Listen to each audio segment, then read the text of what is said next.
Hello বন্ধুরা, শুভ সন্ধ্যা। তো এ দেখো সন্ধ্যায় সন্ধ্যায় বাইরে বসেছি।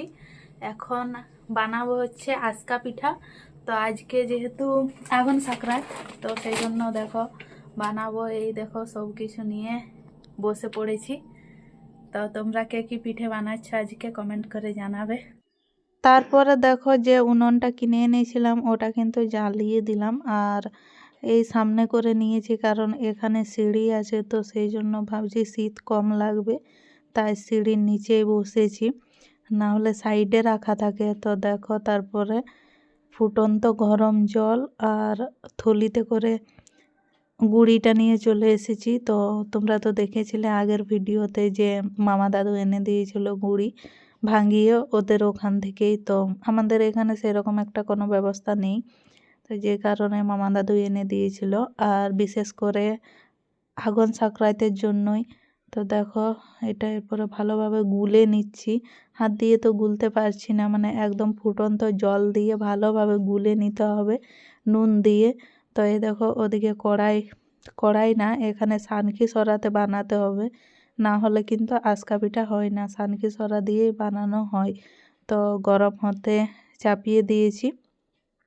তারপরে দেখো ভালোভাবে গরমও হয়ে গিয়েছে, তো এখন দিয়ে দিলাম, আর দিয়ে নিয়ে ঢাকা চাপাও দিয়ে দিলাম। তারপরে কিন্তু জল দিয়ে দিতে হয় সাইড থেকে। তো এই দেখো কত সুন্দরভাবে একদম হয়ে গিয়েছে। তো এটা কিন্তু ফার্স্ট এডটা ছিল না, ফার্স্ট এডটা আমার একদম ভেঙে গিয়েছিল, তো সেই কারণে তোমাদেরকে আর দেখাইনি, কারণ তোমরাও হাসবে। তো কিছুগুলো ভালো হয়েছিল, কিছুগুলো খারাপ হয়েছিল, এরকমভাবে বানিয়েছিলাম, মানে উঠছিল না। এরপরে আমার দোষ বলো বা আমাদের এই সানকিশোরার যাই হোক বা উনানের মানে আঁচটাও ঠিকভাবে জ্বলছিল না। আর যে কোনো জিনিস বানাতে গেলে আগে আঁচটা দেখতে হবে, না হলে কিন্তু সেরকমভাবে হয় না। তো কিছুগুলো খুব ভালোভাবে উঠছিল, আবার কিছুগুলো উঠছিলই না। তো দেখো যেগুলো তোমাদেরকে দেখালাম সেগুলো কিন্তু খুব ভালোভাবেই উঠেছিল। আর দেখো এখানে অনেকগুলো বানিয়ে রেখেছি, তো কিছুগুলো ভালো আছে, আবার কিছুগুলো ভেঙে গিয়েছে। কারণ বললাম তো, আর তোমরা কারা কারা খেতে ভালোবাসো অবশ্যই কিন্তু কমেন্ট করে জানাবে। তো এই দেখো আমার ফাইনালি হয়ে গেল আজকা পিঠা, আর একদম কিন্তু নরম নরম হয়েছিল।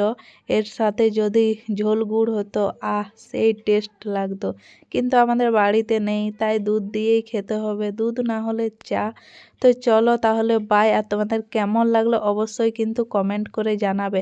এত নরম হয়েছে যে তোমরা হয়তো দূর থেকে বুঝতে পারছো কাঁচা আছে, কিন্তু কাঁচা নেই, খুব ভালো।